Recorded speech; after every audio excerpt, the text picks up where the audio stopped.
Welcome to Wanna Be Clutter-Free, formerly Wanna Be Minimalist, the podcast for busy families who are tired of the chaos, fed up with being overwhelmed, and ready to enjoy life again. Each week, we talk about how to let go of the clutter so that you can focus on the things that actually matter. And it's not just physical clutter. We talk about the mental and emotional stuff too, because if it's holding you back, it's time to ditch it. I share what I've done in my own life to declutter, organize, and calm the chaos, but you won't just hear it from me. There are amazing guests too. It's practical, doable, and simple for those of us that want to be clutter-free. This is the Wanna Be Minimalist Show with Jenna Yates, episode number 24.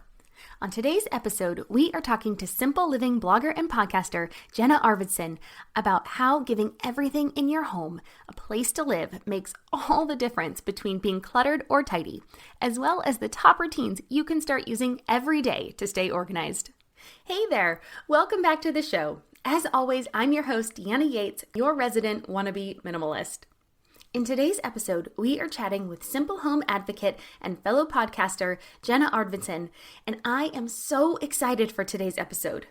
Not only is Jenna my first guest on the Wanna Be Minimalist show, but she knows her stuff. Honestly, she and her husband and 3 kids live in about 800 square feet. We'll get to that in the show, but if you are struggling with your expectations of motherhood not living up to reality, Jenna can help.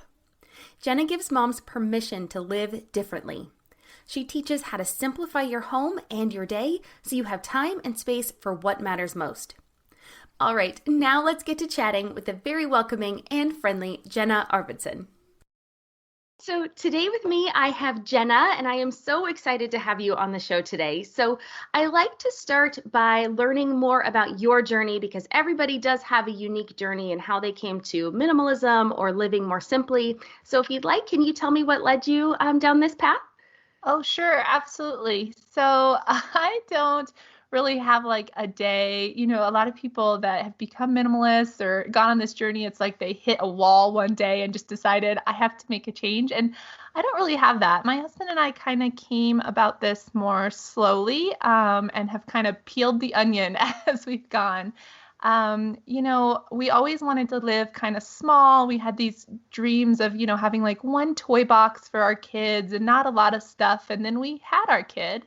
And then we had our second and our third, and stuff just kept piling up, and we had the best of intentions to let people know we don't need a lot of gifts. But it just comes. And I am so guilty of that. Like I would go shopping and find something we didn't need, an extra toy, and I'd bring it home. And I think the intentionality of it kind of left when I had kids and when I saw all the moms and what they were doing, and I wanted to sign my kids up for all that stuff. And I just quickly realized that I couldn't do that. Like I could not function as a mom and manage my house and manage our stuff if I wanted to survive until bedtime, basically. And so it was kind of a slow, gradual process. I started kind of stepping back and thinking like, what is it that's causing me so much stress? Because I don't think it's my kids. I think it's my house. Like I think it's all the extra stuff and all the extra stuff on our schedules. So we started kind of paring down, and I've never been one to be, when I was little, I was super attached to everything. But as an adult, I've never been one to be too attached to stuff. In fact, I kind of get rid of more than I probably should sometimes. And so the purging part was really easy for me. I think more the change in mindset is where I had to work a little bit, because I realized I was getting rid of stuff. And then, a few months down the line, I was feeling the same stresses again because I had brought more stuff in. And so I had to more work on that piece and just not bringing stuff in without really thinking about it. So it's been kind of just a journey, and really in the beginning, I was like, oh, I want to be, have nothing in my home. And then I realized that's not how I want to live. I do want some things. And so I've gone back and forth and just found a really good balance for our family, and just a way to just slow down, I think, is the most important, and unclutter my mind by just letting go of a lot of the extra stuff. So hopefully that answered your question, but it's just been kind of a roller coaster for us a little bit. Absolutely. Actually, I can relate to a lot of that story. Sometimes it doesn't happen in a quick flash. And even if it does happen in a quick flash, there's so much growth that happens when you get past that first initial phase of throwing a lot away. And you grow over time. And I Yep. can relate to your moment of that intention, and that mindset is really where that shift needs to happen. So, yeah, thank you absolutely for sharing. Sure. And I was looking, you have a gorgeous blog and a podcast yourself. And one of your recent podcasts discussed the importance of having a home for everything. And, what do you mean by that? What do you mean by giving your things a home? So I am a naturally messy person. Like I cannot put things back where they go. I always thought like if I have all these tubs and they have lids on them, I don't put things back in them because I just set it on top of the lid. Like I am just messy. And I always thought that was just like a personality trait in me that I just couldn't do that. That wasn't my thing. But what I realized was it was because I had too much stuff that didn't have an actual place to go. So I would throw the mail on the counter because I didn't have a place for it, or I would, put my coat on the back of my chair in my office because I didn't have a coat hook, or just those simple things when you look around your house and you see all the little piles that accumulate or all the little problem areas. It's usually not because you're messy or you can't put things back where they go. It's because you don't have a place to actually put them, or maybe you have a few extra things that you need to get rid of so that you can have a place. And so when I talk to moms about, getting rid of some of that mental clutter of the everyday overwhelm of just when you wake up and you look at your house and there's little piles everywhere and you don't know where to put it, I think that's what causes us the most stress. And I think we get cluttered because we aren't really sure like how to put that into place. And so I always start with this, like find a place for every single thing that you have and start in your problem areas because those are the places that you spend the most time in usually. So like your kitchen and your counter. Oftentimes we look at our counter and there's stuff everywhere on the counter and most of it doesn't even live in the kitchen. Like it's not because we use it to cook, it's because we didn't have another place to put it. And so if we can find a home that makes more sense for those things, then we don't struggle with having to put it away because we already know where it's going to go. And it's so much easier. I think the same is true for kids. Their stuff ends up everywhere if they don't really know where you expect it to go back to. So one thing that you can really think about when you're trying to set up these homes is where do I want this to live? Like where would it make the most sense in my routine? And so if it's maybe your keys in your purse, if every morning you're looking for your keys because you can't remember where you set them, then it's definitely time to find a home for those. And it usually makes the most sense, by the door or wherever you first come into your home at, maybe it hangs there.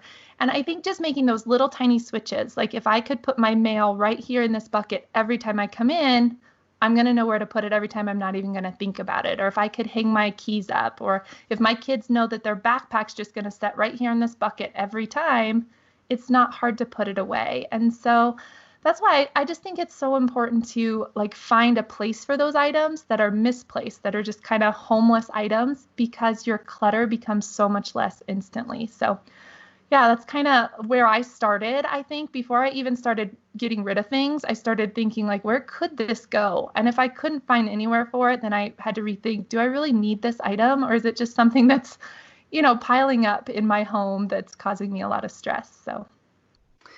Fantastic. There's a couple things I want to unpack there. The first was right what you said at the end. You started not necessarily with the decluttering piece of getting rid of your items. You started with giving them a place to go. And that is kind of what took you down the path of examining whether you needed that item in your life, which I think is a little bit of a different twist that we don't normally hear about. Yeah. So I think what happened was I didn't really think I had much stuff. Like, I think sometimes we don't realize that we have a lot of extra stuff. My husband and I lived in a 350 square foot apartment, and I just assumed we lived tiny with our first baby, and I must not have too much stuff. I mean, there's thousands of people out there that live in these huge houses. So how could I have too much stuff, right? So I didn't really think that I had excess stuff. I thought I didn't have a home for it. So as soon as I started thinking, okay, why can't I put this back and it's because it doesn't have a place to live, but I can't find a place for it to live. So maybe I need to reevaluate what I truly want to have in our home. And, we don't live that small anymore, but we still are in about 750, maybe 800 square feet. It's small. And I don't think that that's necessary for simplifying your house. I think you can live in any size house you want. I think the purpose of the whole process to simplifying is just making it manageable for you. So I think, I had to come to this realization that maybe I do have too much stuff. Like, I love to sew. And so when my husband and I were first married, I did that a lot. And I had tubs and tubs of fabric. It was kind of like the more fabric I could collect, the better. But because it was in tubs, I just assumed, I don't have too much of it. It fits in these tubs and it's sitting in the corner nicely. But as soon as I started realizing that, those things didn't really have a home. They were tubs sitting in our living room. Maybe I could get rid of some of this and keep my favorites and actually have a home for them. That's when I started really thinking about purging items. And so it's kind of a back and a forth, I think. We think about minimalism and getting rid of our items and decluttering, but we don't always realize how much excess we really have and how little we can truly live with until we go through this process a few times. Absolutely. I agree with you. And I love what you said earlier about that onion and kind of just peeling back layers. Of just getting more and more refined as you go. You take off that first layer and you feel comfortable, and then you can say, okay, I can take off that next layer. And it just, you don't know how far is comfortable for you until you start. And so I think that is an interesting way to look at it, because I do think people get very nervous when they first start. And we live in a larger space than you, and I still consider myself a minimalist. Absolutely. So like you said, it doesn't really matter how big or small you live. It is more about that mindset. So tell me about, you were saying you have 3 children. How old are your children? So I have an 8-year-old, a 6-year-old, and a 4-year-old. Whew, you're busy. It's a busy season. Wow. It is, but not quite as busy as the season we were in just a couple years ago. So it's lessening a little bit. That's nice. Yeah, maybe a little bit of that calm before the storm when they start getting into all of their activities and their different sports and things like that. So very nice. And so how are you guys doing with this? I'm in California. You said you are in Colorado, if you're okay with me sharing that. And how are you guys doing with this coronavirus and just kind of change of normal pace right now? Do you ever find yourself staring into your closet, feeling like you've got tons of clothes but nothing to wear? Well, I've discovered a fabulous solution that's perfect for us busy women. Armoire. Armoire offers high-quality, unique brands tailored just for you. All it takes is a quick 5-minute style quiz, and voila! You get a personalized closet from which to choose. The best part, these stylish outfits are delivered straight to your door in just a couple of days. I just returned from a podcast conference, and Armoire saved the day when it came down to what to wear. I wore these super cute wide leg jeans from Paige to the day portion of the conference, and that night I wore cropped wide leg vegan leather pants and an asymmetrical striped sweater. I got compliments all night and had people mentioning my outfit the next day. Then I was able to simply send it back for something new. No clutter, no fuss, no special laundry. And it's not just about looking good, it's about feeling good too. Armoire is all about sustainable fashion, so you can stay trendy without the waste.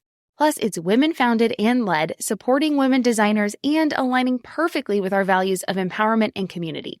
Right now, my listeners can give Armoire a try and get up to 50% off their first month. That's up to $125 off. Just visit armoire.style/wanna. That's armoire.style, ARMOIRE.style/wanna to get up to 50% off your first month. And never worry about what to wear again. Try Armoire today. Hey everyone, today I want to talk to you about something that's helping me show up as my best self. Hormone harmony. For any woman navigating the ups and downs of hormonal change, whether you're in your 20s or past 40, this is something you'll want to hear about. I started taking Hormone Harmony because lately I've been feeling off balance, I was snacking more, feeling sluggish, and just not like myself. I was pretty flat. And that's when I found Hormone Harmony. It's been a game changer. It's not only for those of us that might be hitting perimenopause, but for any woman who feels like their hormones could be more in sync. Did you know a bottle of Hormone Harmony is sold every 24 seconds? Yep, it's that popular. And it's not hard to see why. This wonderful supplement is packed with adaptogens. These are science-backed herbal extracts that help your body adapt to stress and minimize those annoying hormonal fluctuations. So whether it's hot flashes, night sweats, mood swings, or just feeling perpetually tired, Hormone Harmony addresses all of these symptoms gently and effectively. And for those navigating the tricky waters of perimenopause, it is nothing short of a lifesaver. The company behind Hormone Harmony, Happy Mammoth, is all about making women's health simpler and safer. Their products are sugar-free, gluten-free, dairy-free, non-GMO, and third-party tested to ensure the highest quality. And the best part? Women are reporting they feel like themselves again. If you're ready to start feeling like yourself again, I've got great news. For a limited time, you can get 15% off your entire first order at happymammoth.com. Just use the code WANNA at checkout. That's happymammoth.com with the code WANNA, WANNA, for 15% off your first order. Don't miss out on this incredible offer. So, I think we're finally starting to get a little bit of a rhythm, and pretty soon it's probably going to change right back, and I will have this rhythm and have to get right back into something different. But I have really enjoyed, we don't really go. I do like my kids to be in some activities, but they're homebodies. All three of them love to be at home. So that part has been kind of easy for us. The part that I am finding to be really tricky is I like to go work like at a coffee shop or the library just a couple hours when I have the chance, because it gets me out of the house doing my thing. And so that has been a learning process a little bit. I do often record podcasts at home, but I do the editing or extra things, outside of the house. And so it gets me out just a little bit. So that part I'm missing because it's kind of like my time, but I enjoy seeing everybody slow down. Like, I hope that there's remnants of this time when we go forward, because we're playing more games and people are talking about exercise more and just taking time to do some of those things that we've been putting off because we're so busy. So I'm hopeful that some things penetrate into our busy lives once this is all over. But so far, so good, Yeah, absolutely. So let's talk about those kind of rhythms and routines. You've mentioned that creating routines is something that's helped you and your family. And so what is it about routines that you love, or, what routines have you set up that have worked for you? Sure, absolutely. I think that besides like putting your things in a place in your home, the second best thing you can do for yourself, just as far as stress, is figure out those areas in your day that are hard. Because I think most of the time, these tasks that we have to do every day, like doing the laundry and cleaning and cooking meals for our family and cleaning up after the meals and all those things, it takes up more mental clutter and more mental space than it actually does time, because we think about how hard it is. We think about how long it's going to take. We think about how tired we are and don't want to do it. And all of that really causes us to be stressed. Whereas if you put into some rhythms in your day where these things just happen naturally with the rest of your day, it takes that away, because the tasks themselves don't actually take very much time. And, this all started for me with laundry. Like, I can wash laundry over and over and over, but I could not get it folded and put away. Like, I would have 5 loads of clean laundry on the couch, and my kids would say, "Where's my shirt?" And I'd be like, "Well, go check the couch, because that's where I keep the clean laundry," basically. And I sat back one day and thought, why in the world can I not put this away? Like, why can't it takes 5 minutes to fold it and put it away. Why can't I physically do this? And what I found for me is it's because I would just continuously do loads before putting one away. And so I had this mound, which in my head looked really, really hard to do. And so it would just keep growing. And so one of my favorite routines, and I always suggest this to moms, and some moms take it and love it, and some moms are like, I can't do that. But I always suggest just doing laundry every single day, small loads or big loads. And a lot of moms will say, well, I don't have enough clothes for that. But when you start doing it, you have a load every day that you can do, because there's sheets and there's towels and, kids' clothes and stuff. And so when I started doing my laundry every day, I just made it a habit. I wake up in the morning, I put it in the laundry. Before we leave for school, I throw it in the dryer. When we come home from school, we fold it and put away. And everybody helps, and it's just part of our day. And the same thing with like cleaning. One of the things that was really hard for me when I first started staying home with my kids, because before I worked full time. And when I started staying home, I thought, well, I better keep the house really clean because that's my new job, right? Is to manage this house. And I would look for like cleaning routines and things online to help me do this. And it'd be like, Monday, you're supposed to do this, and Tuesday, you're supposed to do this. And then by Wednesday, I hadn't done Tuesdays yet. So I was panicking and realized that a lot of these routines just add to our day rather than just simplifying the tasks and doing it within your day. And so what I found to really work for me is, every day after I brush my teeth, I wipe down the counter.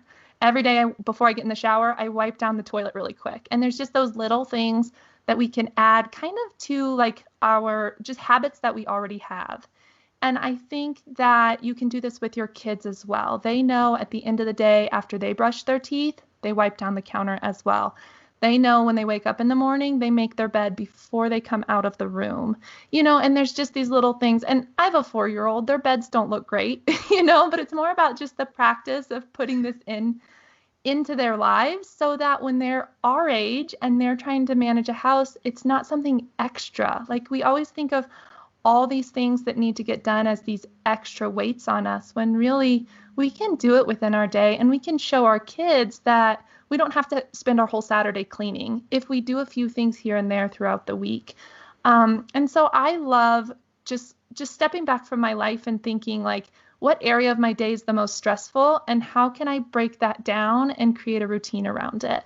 Another thing that really works for me is to have daily resets. And so we take 10 to 15 minutes every day, one in the morning, one in the evening, and one kind of in the middle of the day or after school or wherever it fits. And just really quick, take everything back to where it goes. And it takes 10 or 15 minutes. Everything goes back to its home, and we don't have to think about it again. And that has really, really helped. And then another routine that I often teach about is, like opening and closing your day, kind of like you're a business or you're like running a restaurant. How would you close out the day so that in the morning you didn't have all that extra stress? You would probably clean up your kitchen real quick and make sure the dishes are done, and just turn off all the lights, put things back where they go, and just like closing your house for the day. And then the same in the morning. Like, how do you want to feel in the morning when you open it back up? Do you want to throw a load of laundry in to kind of get the day started? And I don't know, just breaking down those little things so that it's a part of our day rather than an extra thing to think about is really helpful. I love that idea of opening and closing your day. I do a lot of those same things, but I've never really thought about it in that terminology. And I think back to like my very first job. I worked as a receptionist at a health club, and that was my job, was closing the gym, and yes, you go around, you make sure all the lights are off, you have those things, those systems, those routines. And that's a really interesting way to think about it. I've never really thought about that. I do the same thing. I run my dishwasher, I set my coffee maker for the morning, and I do those things. But that's a nice way to kind of have that mental sign of turn it, closed, it's off, it's done. I can let that go. And I imagine it would make it a lot easier to go to bed at night, knowing that I've done everything I needed to for that day. I was going to add, when you were saying that, is just that I find with myself is that I do really have to have these mental shifts. And so when I decided that, it's kind of like closing down my house or opening it up, it gave me more like power over it. Like, this is how I want my house to feel and to look in the morning when I wake up, rather than all these tasks having the power over me and control over me. And so it made it more just something I kind of looked forward to, and it added more joy into it because I got to create, how do I really want my day to start? Like, how do I want my kids to feel and my home to feel when we start the day? And so I don't know, it just makes it more of a joyful process than like, oh, I gotta, load the dishwasher again. Every night I gotta load the dishwasher. And rather than thinking of it that way, thinking like, how do I want my home to be in the morning? And what can I do real quick to make it feel that way, has just really helped me have a more positive view on all these things we have to do to manage our home. Oh, I absolutely love that. That is fantastic. I love it. And I think probably a fantastic place to wrap up our conversation today. Oh, Jenna, thank you so much. That was so Wonderful. But before we go, because you are fabulous, and I'm sure our listeners will want to find you, where can they find you? Sure. So I run a website called athomewithkids.com. There's all kinds of blog posts there, as well as just free resources to hopefully help you, in whatever season you're in, whatever's complicated for you right now, just to help kind of simplify that a little bit. And I also run the podcast, The Simple Home. And so you can find me there and just learn more about simplifying in whatever area that you're struggling in. And then I'm Jenna Arvidsson on Facebook and Instagram. So if you want to connect with me there, I'd love to connect there. Fantastic. Well, we will definitely make sure to put all of those links in the show notes. And I do like to end each interview with 3 rapid fire questions. And so the first one is, what has been your favorite simple pleasure this week? Definitely going for walks in the morning. So I am so blessed right now because my husband's working from home. So we don't have to rush out anywhere. And I have a little extra time. Like I don't have to go so early if I don't want. And so that has been super huge because I'm not able to get out of the house much. So going for a walk on my own is definitely my simple pleasure. Very nice. And what is the best advice about minimalism that you ever received? My favorite piece of advice is the 2-minute rule. I don't know if you've heard of this before. We've talked about it on my podcast a lot because this is something I adopted early on and it has changed the game for me completely. And this is more about like minimizing your time and your productivity and your stress level a little bit. But basically what it is anything, if you look at something and you know it's going to take you 2 minutes or less, just do it right then.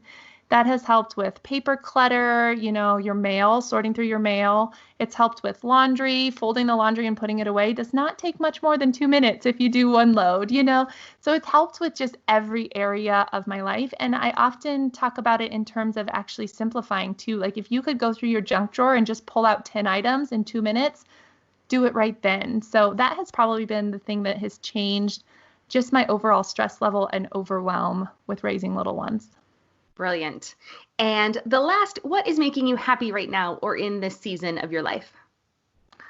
Having my kids home so much. And most people would probably say, oh, I'm so ready for them to go back to school. But I was a teacher before I had my 3rd baby and decided to stay home. And I am just loving the whole learning process with them. I love that we can start at 9:00 instead of rush them out the door at 7:00. And I love that we can stop and do a puzzle. And so I'm really trying to remember that I love that every day because it makes me so happy. But then, by 2, I'm like, okay, I need like nap time. But it's just a joy to get to have so much extra time and not just be rushing everywhere. Like we don't have after school swim lessons and we don't have anything. So we get to just make our days how we want. So yeah, that's been wonderful.